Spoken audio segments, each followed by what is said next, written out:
Assuming that it is live. Yeah, I know I'm a few minutes early, but hey, keeps you on your toes, that's how it was. Most of my career was in marketing and sales, and you call them the big ticket items, the big clients, got to be prepared. So welcome everybody. I know most of you are probably over on the other stream going what have you, but hey, agility is the key to greater understanding. So be agile. So welcome. Thank you for coming in. Thank you for hitting the like button. And yeah, I'll sit here and as I see the digital clock, it's like 2 minutes and 42 seconds early. So there we are. So welcome. Hello there, Kat. How are you? Good to see you, my dear. Philip, what's up? Howdy.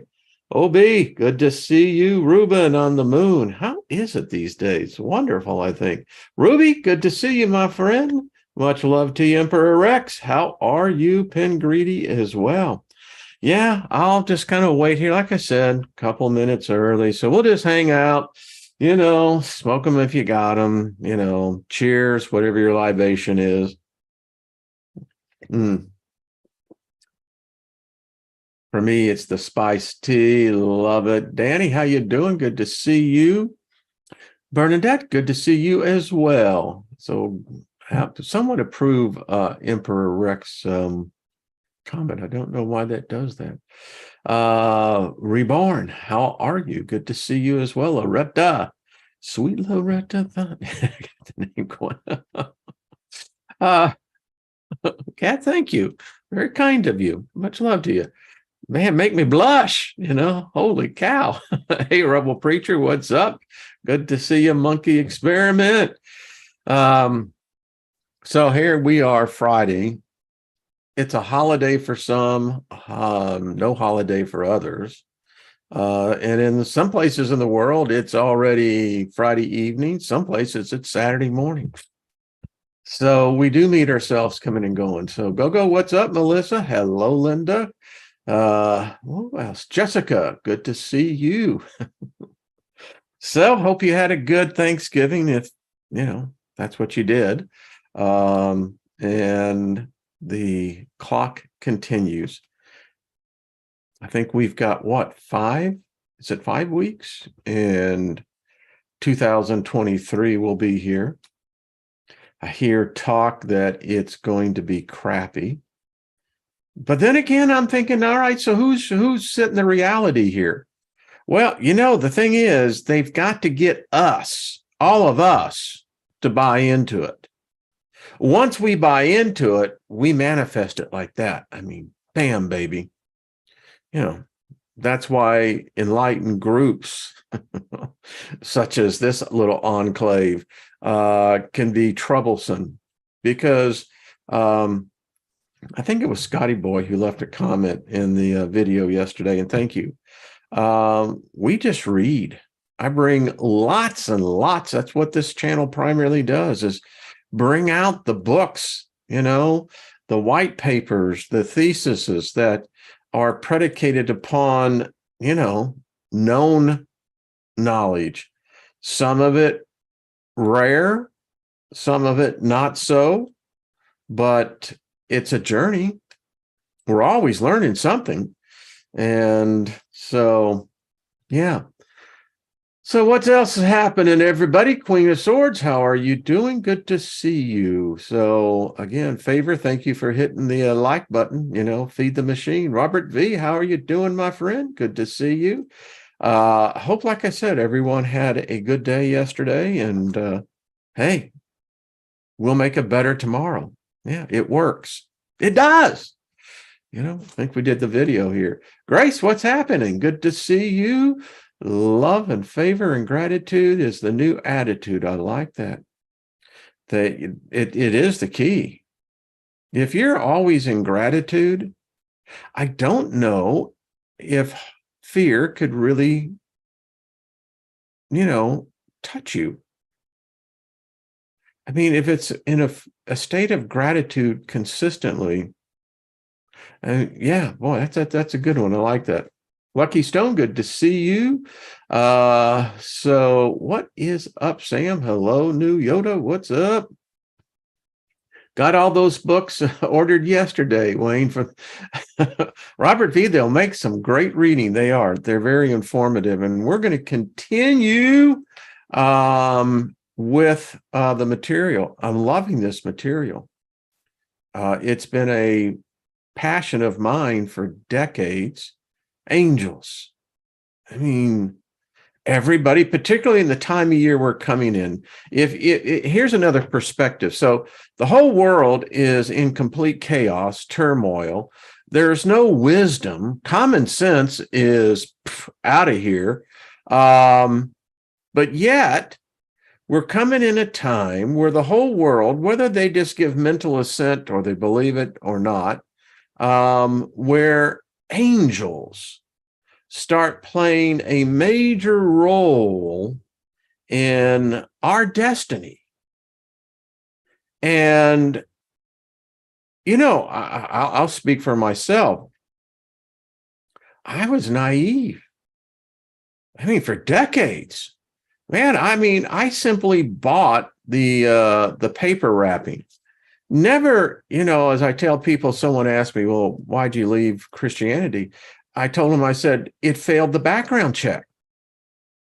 What they said wasn't absolutely correct here. So if you will misrepresent the truth reality there and try to replace it with your own version, and in the same time say, now, don't you look over there. No. I remember someone writing me who used to know me when I was, a dedicated Christian, and said, the problem is with knowledge is that the risk you will run is that it will turn you away from God.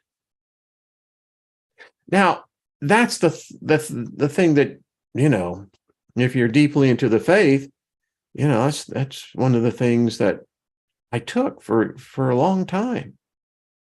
I only read and studied that which had been sanctioned, approved for consumption.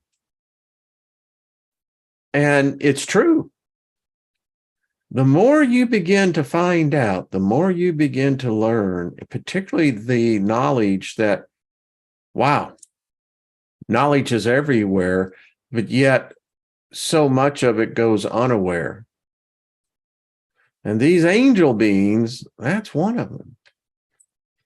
And the more you learn, the more you yearn. But the warning is true. Solomon, we're going to be talking about Solomon a little bit. He did right. With greater knowledge comes wisdom and greater sorrow. Because you're reading, you're going, oh, wait a minute, these angels, here they are, they're intervening. They come and, they talk to the shepherds, right? The choir of heaven opens up. So we're now knowing from the reference book that we're reading about, which is a role-playing game, but as all role-playing games are, based on a lot of research. So we now know it's most likely the third triad, and most likely what would that be? Number 8, number 9 on the very lower end of this heavenly choir. I can dig that. I can see it going, yeah, okay. If you believe in angels, how many, shows has the television portrayed to us? Didn't they actually have a number of shows of an angel, the guardian angel? And I didn't watch them, but I remember because I was in that industry. But about the guardian angel, the angel that was, and here's the strange thing about it. Step back and let's analyze this. Numerous shows and shows with witches. Bewitch. that if you think about Bewitched, there's a mind blower for you right there, because what it's saying is, read between the lines, is that, hey, all you straights out there, guess what? Us witches, warlocks, wizards, we live among you. No. I can take it on the radio, the television show, the fantasy, but boy. But getting back to the guardian angel shows, a number of them. There was one that was on every Sunday night. Maybe someone in the chat room can remember that. But so think about the implications of what's being said here in this fictionary vignette. That there is such a thing as guardian angels. We're going to read more about that. And B, they take on human form, and C, they live among us. Isn't that what we're already reading? Yeah. And now you're about to come to the story that the whole world says of a savior. Well, I'm telling you, if the Jesus cat was depending on the angels to help get this thing done, I mean, we're really at a crap table here. The dice are real, they ain't been jacked with.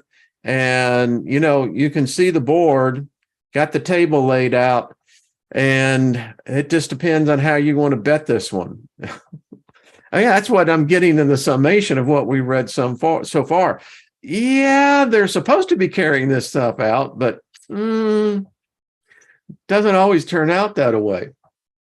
Touched by an angel. Thank you, Mark. That is exactly right. Lucky says, an I dream of Jeannie. Yeah. I mean, and if you think about I dream of Jeannie, that's actually taken from the Middle East. I mean, it has its origins in Islam. Yeah. I love it. I love it. Bonnie says it is more like a crap table, isn't it, though? I mean, let's roll it out. So Solomon, I look at Solomon, and now I'm trying to put it in context of, well, did Solomon live or not live? That's not the thing. If we think he did, as a species collectively, vast amount of people do, even though they don't probably have a clue as to who or what Solomon was really about, but they'll give mental assent to it. That's all they need. Once you, as a human, child of clay, give mental assent to it, they got you, baby. So, because you're the manifester, you're the one that actually, the angels can't do apparently too much. It's us that do the manifesting. Anyway, getting ahead of the book, but so Solomon was supposed to be what? The wisest man. Hey, Isby, what's happening? Beautiful day to you, my friend. And supposedly the richest man ever. They said that silver was so plentiful during his reign that they actually paved the streets with it. Now, you got to think that, all right, Solomon's this wise dude, right? But man, he's banging every chick he sees. I mean, apparently. And I'm going, so all of this wise stuff, it gets kind of bizarre, because you got to think, well, what was this dude doing? But anyway, we attribute much of Kabbalistic magic, Enochian magic. All of it has its roots in Solomon. Did Solomon take control of the hierarchy of the demons, the children of darkness? Why would the demons be building the temple and not a human hand? It gets kind of weird into this thing. So let's get into the material. And Thanks again. Scotty, appreciate it. Scotty boy. We just read here. It's what we do. And then we talk about how it relates to, well, in this case, since I'm driving the bus, but y'all are more than welcome to come up here and take the microphone. Discuss, well, all right, so how does this impact your psyche, your understanding? It can be mind-blowing at times, is what it can be. I'll just tell you that. So I got this book, and this is one of those older books. Again, this is The History of Magick. You'll like this one. If you want a good one for your library, this is a good one to put in there. So I just wanted to read this because there's no such thing as coincidence. The synchronicity in your life, the level of it, kind of tells you where you are in your vibration. If you're seeing synchronicities all around you, then you're in a good place. Bravo, high five, continue to do it, because it's a cause and effect. So anyway, it says we read in Scripture that Solomon erected 2 brazen columns before the door of his temple, capitalized. One of them being called, and I believe this is Fachin, and the other Boaz, meaning the strong and the weak. Now, this is really interesting because it's referenced there on one. So let's look at the notes, and it says the meaning ascribed to the names and inscriptions on the 2 pillars of the temple will be of curious interest to the members of the Masonic fraternity, who will be reminded of variants with which they are themselves familiar.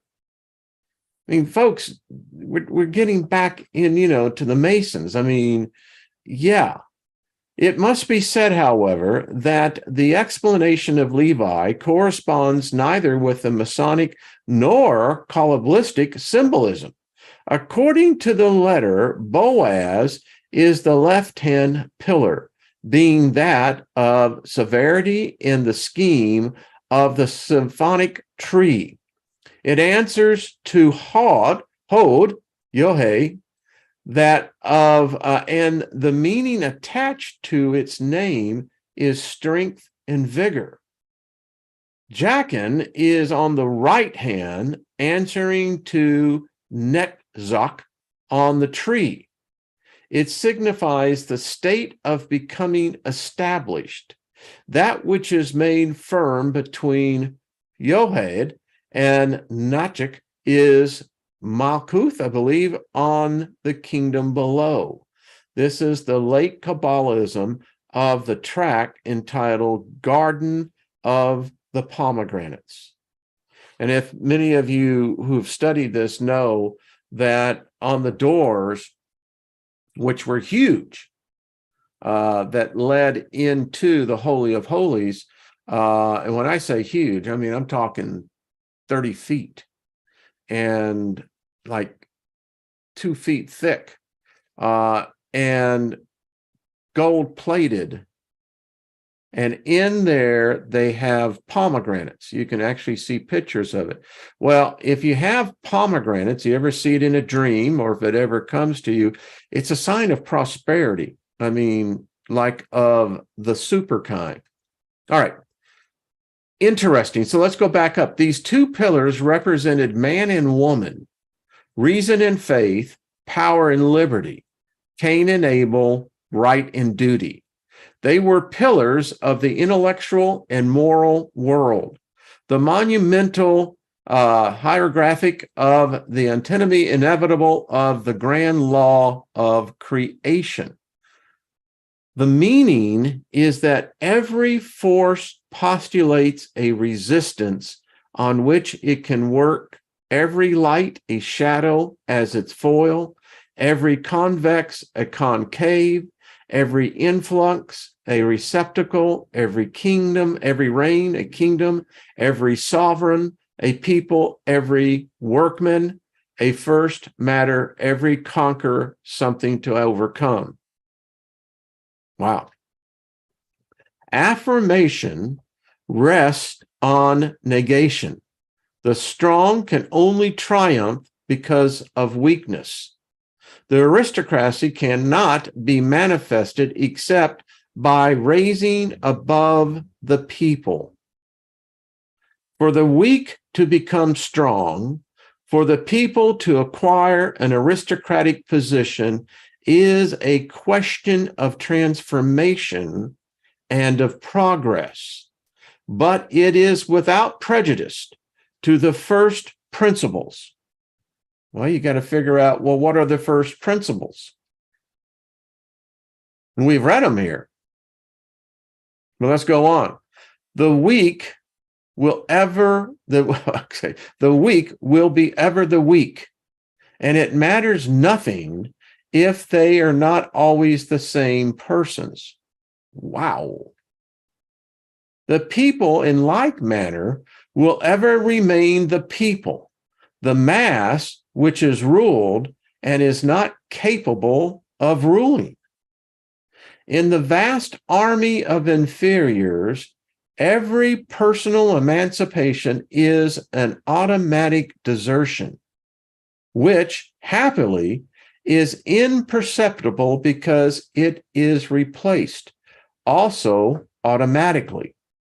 A kingdom or a people of kings would presuppose the slavery of the world and anarchy in a single city outside all discipline, as at Rome in the days of its greatest glory.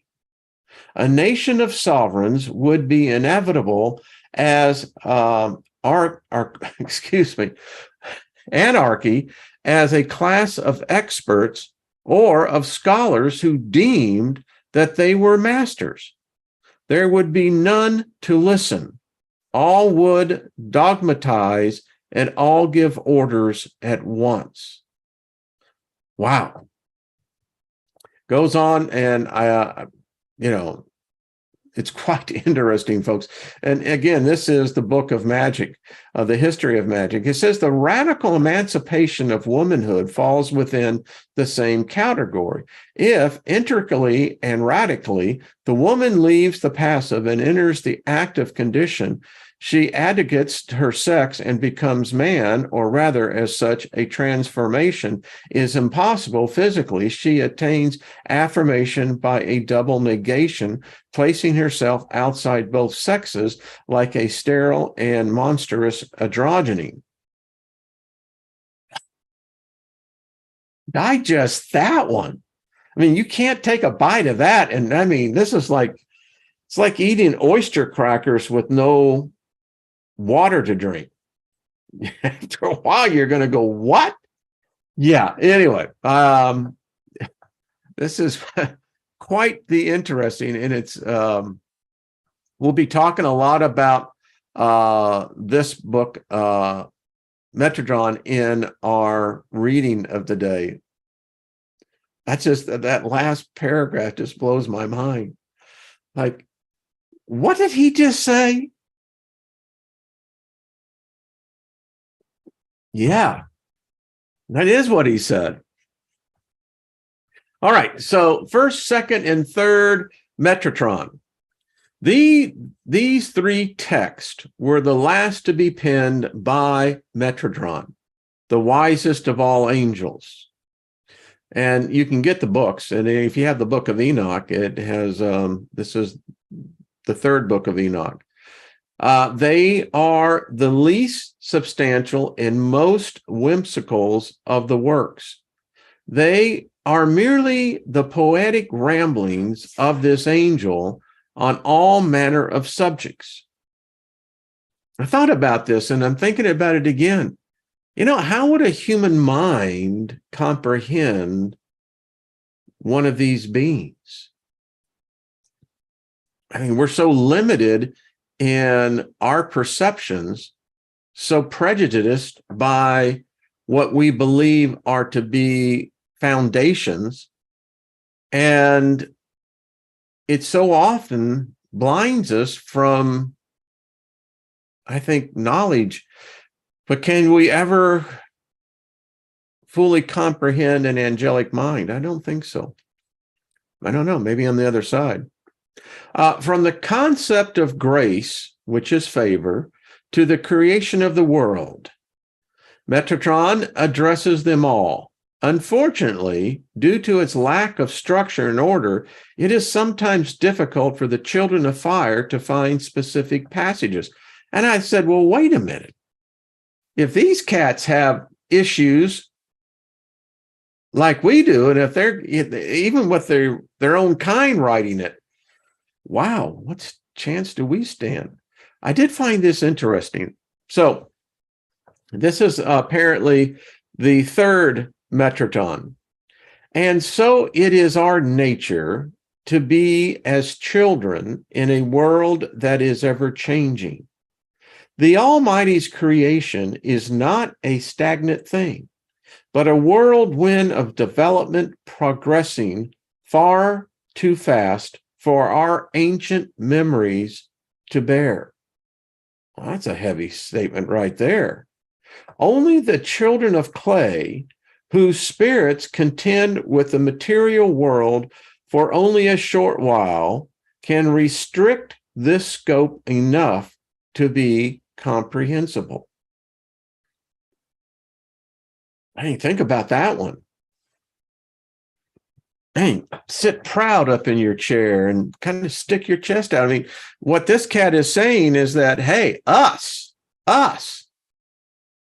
we're like, we may be only having to be immersed into this material world for a short while, but man, we have an inner understanding, that inner light spark. Yeah, and the other thing I got in here as well is that, so this is chaos of development progressing far too fast even for them. Wow. All right. Those who plague the earth, the overview.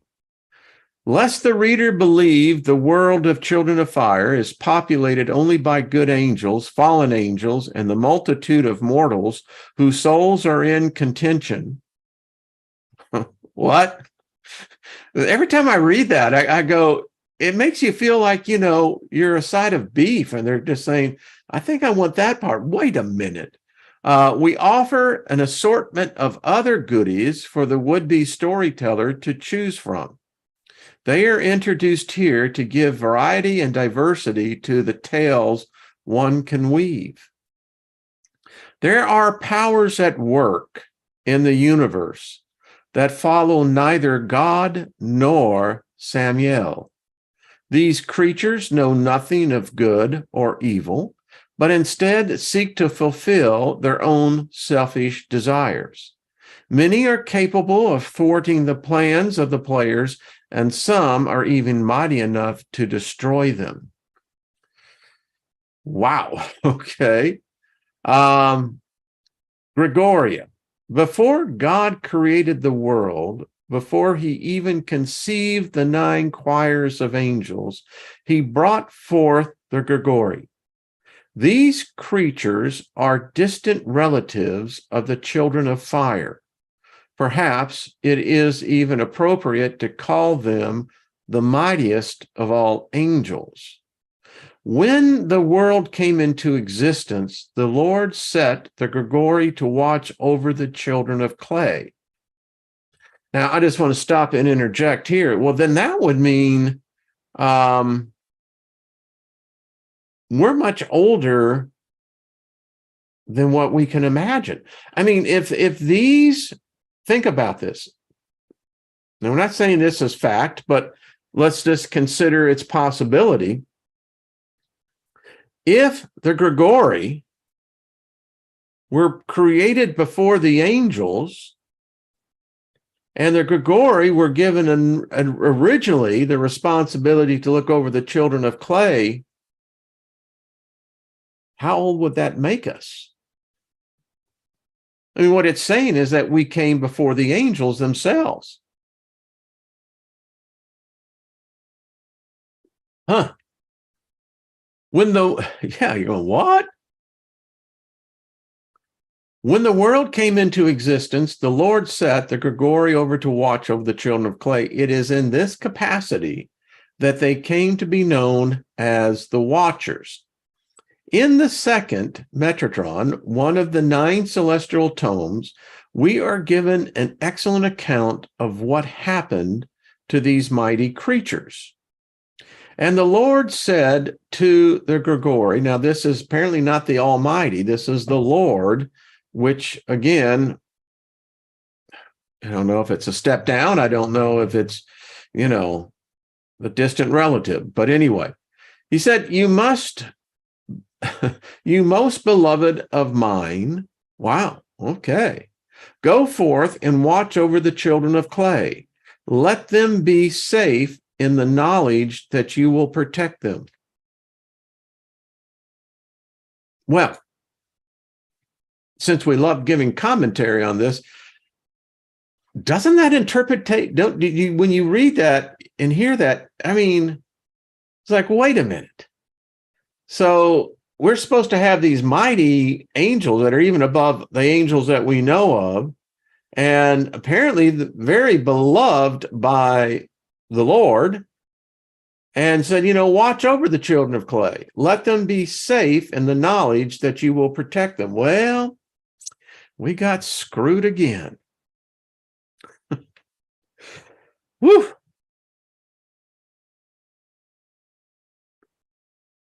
To this, let me see if what we got going. Yeah. Have to get there myself.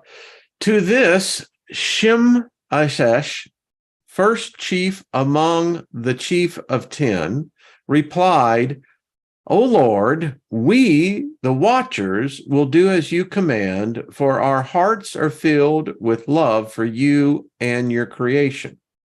But the task is harder by far than the Grigori imagined. At first, they taught men wondrous things, how to fashion weapons, how to work the land, how to navigate by the stars. Well, what do these beings look like?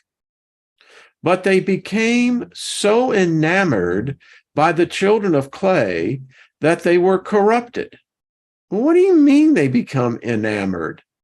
Well, if we do the etymology on that word, it means, something was a stirring down below.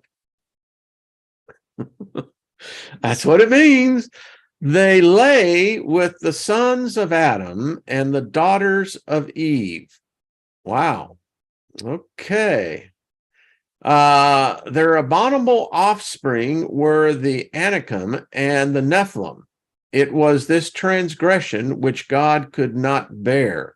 He cast them out of the heavens, and he told his angels to hunt them and their progeny. Again, my simple question, hey, I'm just a dude of clay, man, but I got a question for you, big dude. Where the hell were you when this was going on? Hey, didn't someone in all of your kingdom like tap on the door, tap you on the shoulder or something and say, hey, man, they got an orgy going on down there. You need to look into this, dude. They're banging all the chicks, man.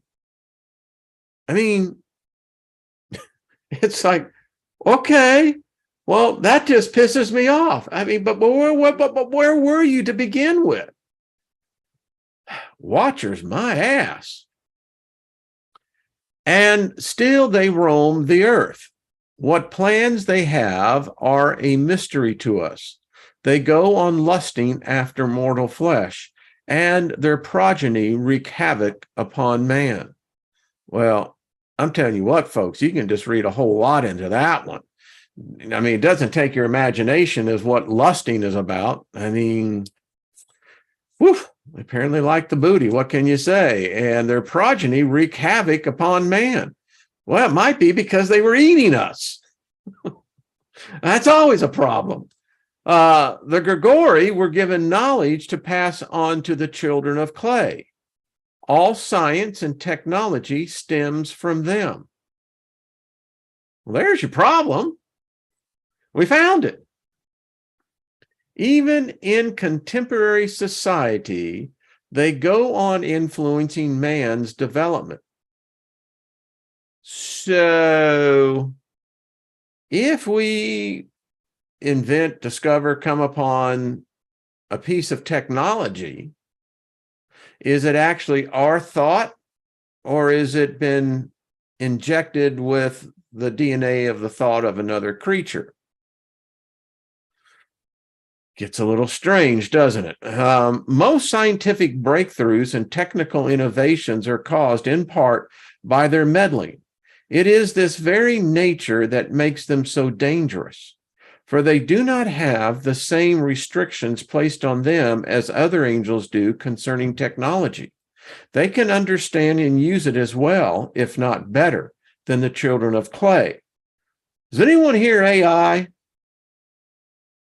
Just saying for a friend. This combined with their extraordinary celestial abilities make them virtually unstoppable enemies. Hell, this is like walking into a poker game where everyone has another deck except you. Luckily for the children of fire, they have a very limited scope. I mean, you just said that they're practically virtually unstoppable.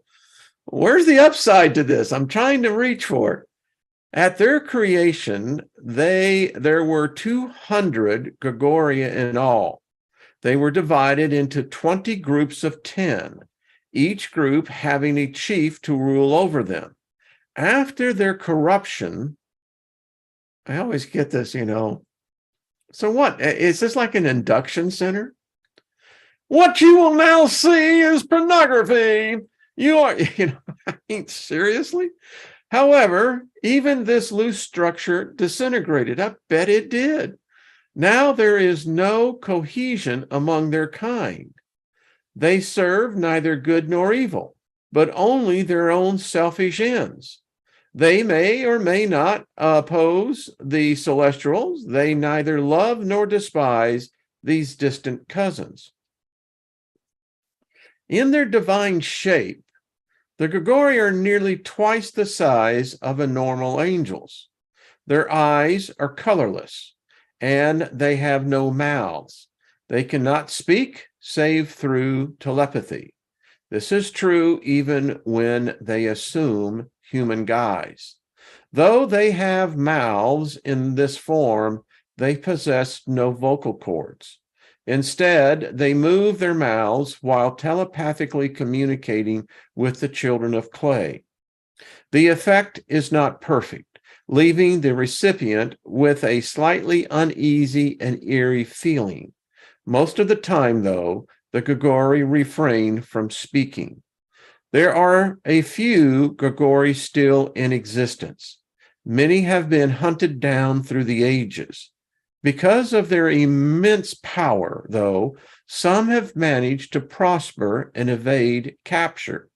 Below is a partial list of the Gregoria. Storytellers should feel free to come up with their own.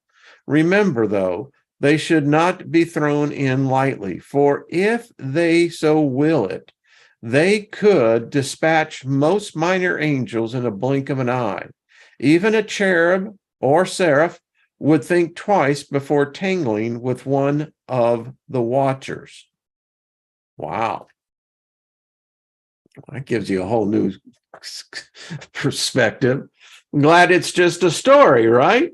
We have Shimshimja, Agnael, Tamel, Gadriel, Azel, Matriel, Kopapel, Thurel, Yomel, and Azel. So this is the An-Kiamin. These giants were wicked beasts, born from the coupling of the Gregoria with human women. In many cases, the women die during childbirth, shrieking in agony as their overgrown offspring tear their way into the world. I mean, that's just, man, that is so wrong in so many ways. Most Anakim are born weighing between 20 and 40 pounds. Wow. This does not mean to suggest that all babies born at this weight are Anakim. Some are merely extremes of human genetics. The Anakim grow at an accelerated rate. They usually reach full maturity 2 or 3 years before the average human. When fully grown, most stand between 6 foot 6 inches and 7 foot 6 inches tall. Again, it should be stressed that not all humans of this size are Anakim. Besides their immense size, there are a few other differences between the Anakim and the children of clay. Though they are mortal, most have a lifespan far longer than their counterparts. In the third Metatron, the seraph reports of an Anakim who lived to be 300 years old. In addition to their longevity, Anakim do not have souls. When they die, they are eternally destroyed. God has no place for them in heaven. In fact, they are an aberration to him. I think, as he said, I had nothing to do with those bastards. He has committed and commanded his angels to destroy any Anakim they come across. So death is really death. It's like, wow, lights out. For their part, these giants are wicked creatures. Since there is no hope of afterlife, they indulge themselves in depravity. They thrive on pain and human suffering. Perhaps they are jealous of the souls of men and seek to extract a form of revenge. In any case, they covet power and use it to intensify the world's misery. The Anakim tend to hold positions of great influence in the world. They are dictators, generals, corporate heads, robber barons, etc. They often have many henchmen under their control. If an angel is to tangle with an Anakim, he is usually contending with the giant's resources and influences as well. They are shrewd creatures, knowing they are no match for angels of the first and second triads. They have no allegiance to God or Samael, Lucifer. Like their fathers, the Grigori, they are selfish beings. They despise angels and demons equally, yet they stay clear of these celestials when possible. Only if no other choice is available will they contend with an immortal being. There is no love between the Grigori and the Anakim. The Grigori will have no contact with their offspring, while the Anakim resent their fathers for giving them a life without the possibility of redemption. That's got to really suck if you think about it, that no matter what you're going to do, no matter what you do, there ain't no second chance. There ain't no mercy. There ain't no nothing. I mean, it has been decided in this realm that if you're one of them, man, you die, you die. I mean, that could piss off a being, you know? If they live to be 300 years or whatever it is, holy crap. The Nephilim are born of Grigori after coupling with human men. Wow, the Grigori are forced to stay in the form of human women for 2 months, the gestation period for these creatures. Wow. These beasts are so linked to their mothers that any attempt to abort the fetus will result in the destruction of the Grigori. The birthing process is a long and painful one for the watchers. Now, I have never heard this before. This is interesting because here we're getting further insight here. It wasn't just the children of clay, the women, the females, that were giving birth here. it's quite apparent that these angelics themselves were giving birth. That is something I have not come across that in my study. So I find this, and as I read this, I mean, it kind of makes sense. I just wasn't aware of it. It says the birthing process is a long and painful one for the watchers. Around the time of delivery, they seclude themselves in the deepest reaches of the wilderness. Their cries of agony shatter the night and make even the fiercest of God's creatures cower. The monstrosities born are unrivaled in their hideousness. There is no set prototype for these beasts. Few resemble anything even remotely humanoid. These creatures are far more primal. Some have tentacles, others horns. They are dark creatures possessed of an unchecked evil. Almost immediately, the Gagori flee, not out of fear, but out of disgust for what they have conceived. The Nephilim are left to the night, to slither into the deepest shadows, to grow old and to grow strong. Many of these creatures hide forever in the wilderness, feeding on the wild things by night. Some, however, manage to make it to civilization, where they take refuge in empty warehouses and the dark basements, feeding on the flesh of the children of clay. Well, that just makes you feel really good. It also makes you also think about the cameras now. We've got cameras in the forest, in the deepest part of the wildernesses, and makes you think what these trail cams are starting to pick up. Though they are creation's wild cards, there are a few cohesive aspects to all Nephilim. This takes a whole different direction of what a Nephilim is. The longer they live, their natural lifespan seems unlimited unless checked. The more they grow.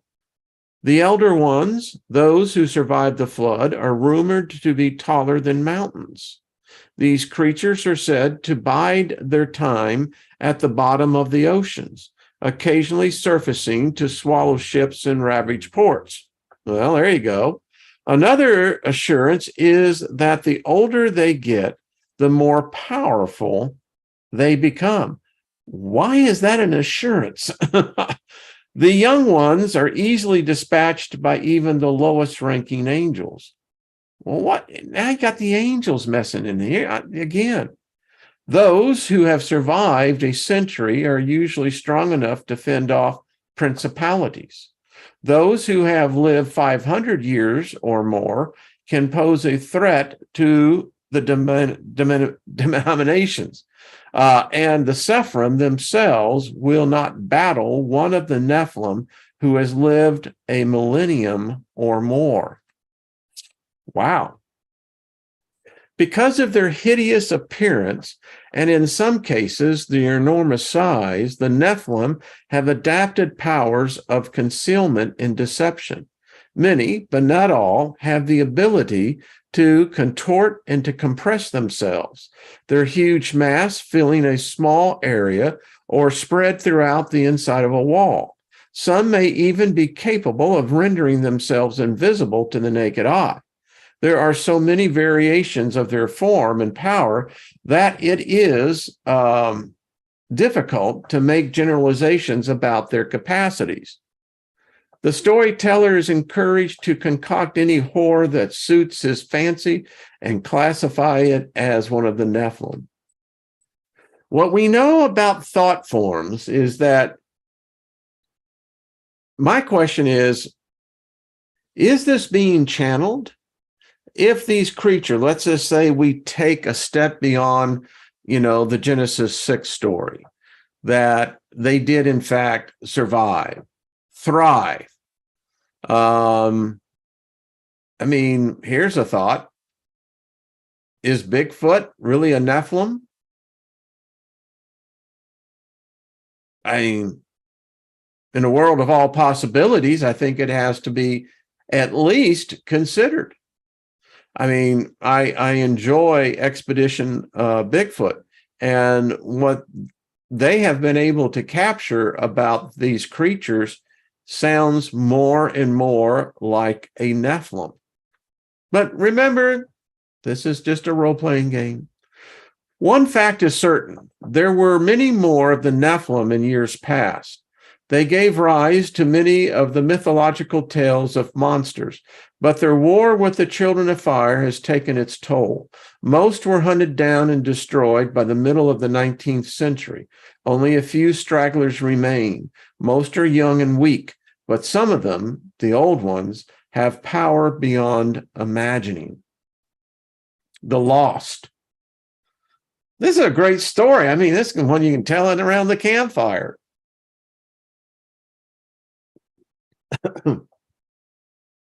With a more mature group or audience. Not all children of fire serve God or Samuel. There are those who have deviated from the righteous path. These are referred to in the halls of heaven as the lost. In the first Metatron, the great seraph laments about his missing brethren. And I cry in the heavens for my lost brothers. The Almighty has banned them from these hallowed halls, save for the chambers of judgment. I will not see their sweet visages again, nor will I breathe in their honey odor. Well, right there, folks, gives us a clue. Angels can smell. They apparently have body odor. Who'd have thought? And apparently they breathe. I haven't a clue what they're breathing, but apparently, or maybe it's just poetic literature. How sad they must be in the knowledge that they are separated from their true home. What fear they must feel to be chased all the days of their existence. How much shame they must experience knowing God has shown them such disfavor. But alas, dear brethren, while we weep, we should realize they brought it upon themselves. Their suffering is just and fair. Somewhere along the way, these angels lost the grace of God. Wow. Through either one major act of depravity or a subtle succumbing to the corruption of man. Here we are, man did it. These lost angels are now despised and pitied by their brethren. Wow. Can we say shadow people? Many have gone mad, seeing the world in a truly unrealistic and often self-consumed way. Many are megalomaniacs who see themselves as gods among the children of clay. Some are harmless, most are not. It is the job of the angels of purification to hunt them down and bring them to judgment before Uriel's council. The lost come from all orders and choirs. Their powers range according to their celestial rank. All have at least one factor in common, though. Upon the loss of the last of their grace, they no longer have the ability to ascend to heaven. They become trapped in the material world. When injured, they must heal as normal humans do. And unlike their brethren in good standing, when they have been physically exhausted, they do not automatically ascend to heaven. They become comatose until their essence has a chance to heal the physical body. Some sleep like this for years, and some have been buried in this state, only to wake up years later in a coffin 6 feet under the ground. That's truly got to suck. There is hope for some of the lost, though. Slight as it might be, there is a chance for redemption. This can come in one of two forms. First, If captured and brought before Uriel's council, the angel might be lucky enough to receive a minor penance that will return him to good standing. Second, the angel can redeem himself on his own, usually with the support of other children of fire, by performing some profoundly redeeming act to restore some of his favor. Gabriel became one of the lost for a while. Did y'all know that? During this time, she did her penance among the children of clay. When she was finished, her grace with the Almighty was restored. She never speaks of what infraction caused this or the precise nature of her penance, and no one dares ask. What a realm! We have it right here. There are pearls for those who spend too much time among the children of clay. Those who inhabit the bodies, the hidden form of humans, for too long may forget their celestial origins. It does, however, take some time for this to happen. Usually, the process of forgetting takes 2 weeks or more of constantly being in the hidden form. The forgotten are still celestials and still in good standing with God. They still maintain their immortal status, and if they suffer enough damage on earth, they will automatically ascend to heaven, where they will realize their true nature. Unfortunately, there's that word unfortunately again. Always, most of the forgotten do not go around trying to get themselves killed. There are, however, a few examples of forgotten angels committing suicide and finally recalling their true form and nature.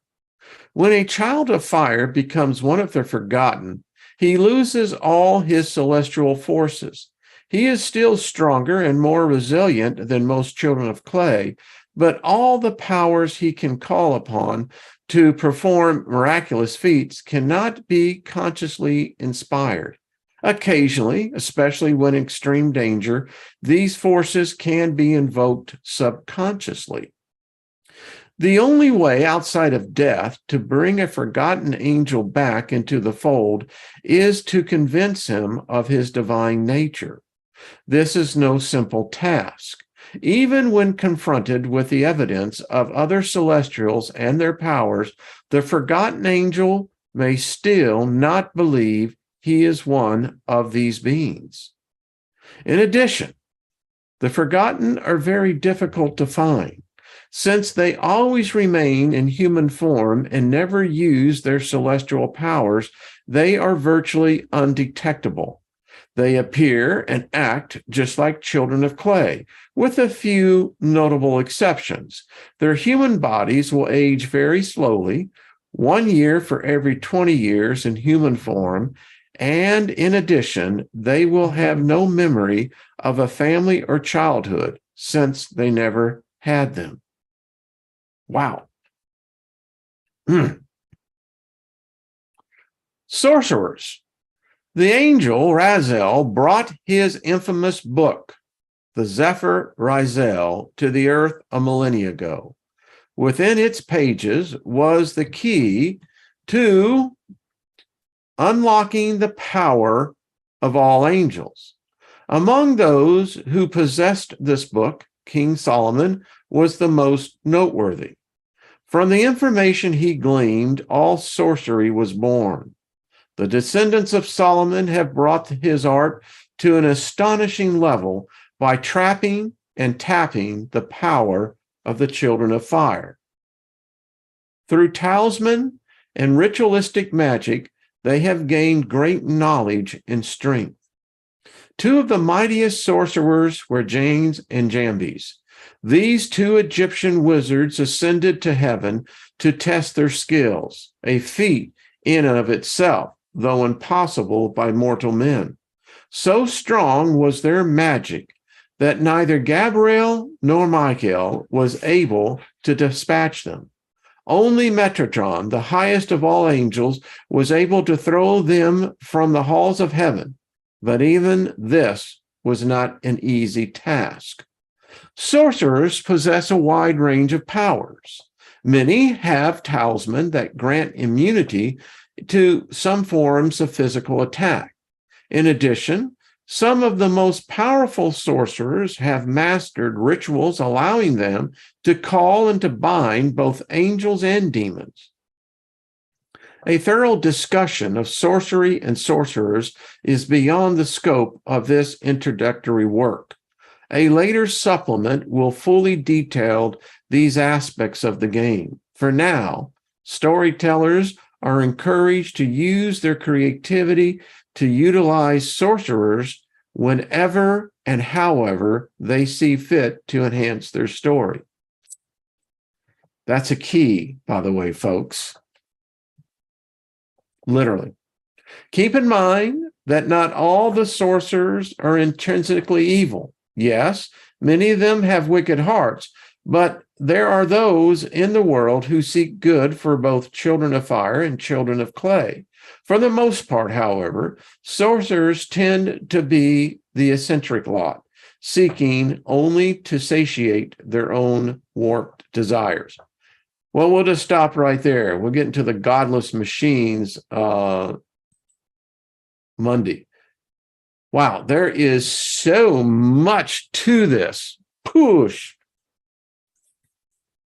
So if you have the angel cards, if you have any of the books on the angels and have spent time studying them, the angel decks that are now out, it's more powerful than what most will ever realize. The fact that these beings have such a long history with us, it's not without impact when you call upon their names. And there is a specific way that these books teach and how to get them activated. So think about this. What's up with everybody? Hey, Scotty boy.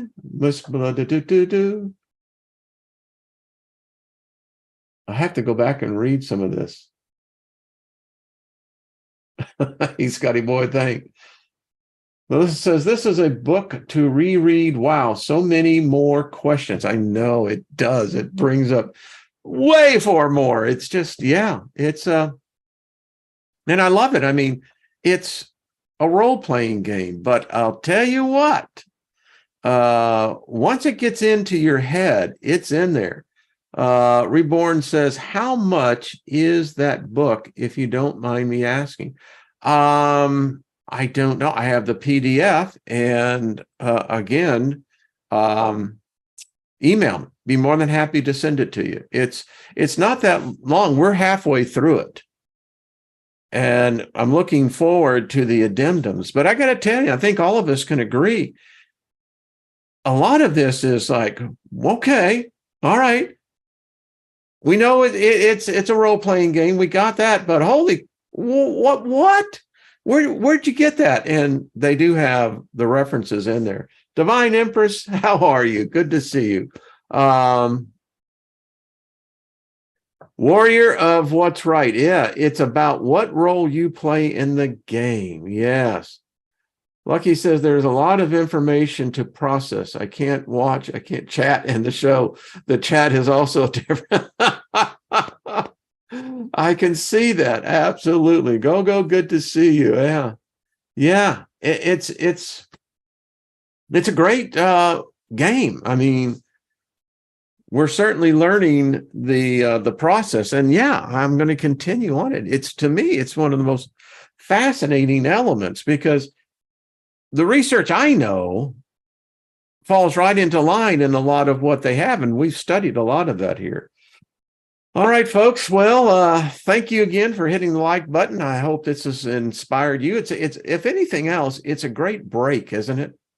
I mean, just to sit back and you listen to me read, but when you put the words into your own being, I mean, it takes on its own reality. And I have more knowledge, when I approach these angels now, it's going to have a different tone to it. No doubt. Why not? All right, folks. Thank you again. This was keep rolling the dice. There we go. There we are. I love it. Michelle, how are you? It is mind-blowing stuff. It's just like, and you know, that physical aspect of departure is going to affect all of us. As one person wrote, when her wife, her husband got in touch to her from the other side and said to her, "It isn't anything I was taught, nothing like I could imagine."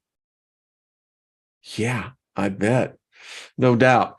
All right. Much love, everybody. Thank you. See you on Monday. Enjoy the power end of the week. And wow. And if you want the PDF, email me. Be more than happy to send it to you.